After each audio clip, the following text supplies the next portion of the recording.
I'm here at Gamescom 2023 with ASUS, who amongst other things have announced the OLED gaming monitor you've all been waiting for and new refresh Z790 motherboards that are actually more interesting than they first seem. And in this video, I'm going to be unpacking it all. And let me begin, shall we, by talking through these new Z790 motherboards and why you should actually be interested. Now, at the face of it, these are just an updated Z790 design. And you might think, James, I'm all about 14th gen Intel processors, AMD 8000 later this year, and that's where these come in. These are going to support Intel's 14th gen out of the box, and while ASUS haven't come out and officially said these are Intel 14th gen motherboards, we all know that's basically what they are. In the announcement, they said these will support both current and upcoming Intel processors that use that LGA 1700 socket, and these boards come with all sorts of new features you'd expect from a next-gen design. And in many ways, these look like a next-gen motherboard despite using an existing chipset. That's because you'll find Thunderbolt 4 on the rear panel, you'll find that 20 gig USB-C, some of these ports can even deliver over 50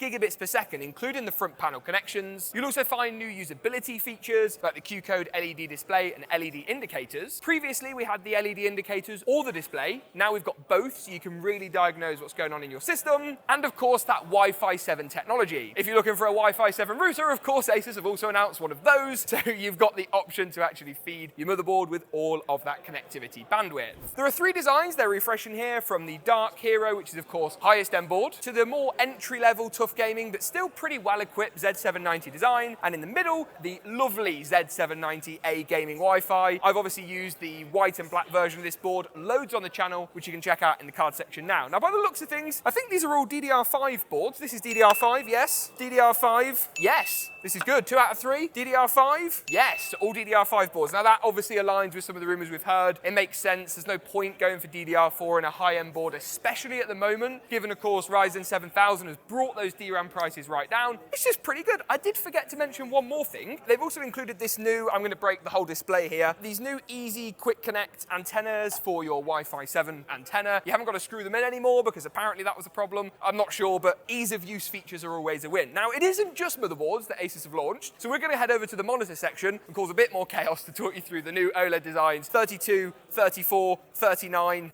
just name a number, any number. They've got an OLED panel. Let's take a look. So let's talk about monitors then. This is the bit that I think most people here have been most excited about, and for three main reasons, because there are three quite exciting panels. Now, they range from the 39-inch ultra-wide form factor right down to a 32 and a 34-inch panel. The 32-inch is the world's first 32-inch 4K OLED gaming monitor, while the 34-inch is the world's first 34-inch 240Hz OLED gaming monitor. As you can see, there's a few sort of titles that play there, but let's actually break that down panel by panel. Let's start things off by looking at the 32-inch panel in a bit more detail. So you get a 240Hz refresh rate at 4K, which is crazy. You're going to need a PC with some serious gaming horsepower to even think about utilizing the full 240Hz, especially at 4K, and a 0.03 millisecond response time. Move up to the 34-inch panel, and you jump from 1000 to 1300 nits peak brightness, which is pretty impressive, really, but it's yet to be seen how that's going to work in your day-to-day tasks with, of course, that panel having to dim when you've got loads of white on the screen. It was one of the criticisms I had of the Corsair Xeneon Flex. An awesome panel, but of course, a little bit difficult with that OLED technology at times. ASUS have actually developed quite a few cool tools, though, within Windows for these OLED panels, whether that's like an OLED panel health check that looks to keep your display healthy by preventing burn-in, and the ability to control all the OSD options within the monitor's OSD via Windows using a keyboard and mouse. That means you haven't got to jump into your horrible OSD that everyone hates faffing about with. I can do it straight in Windows. Custom cooling solutions on all three panels as well should help to prevent burn-in, but until we actually get the panel in and test it over a prolonged period of time, that's of course yet to be seen. Final panel to touch on is this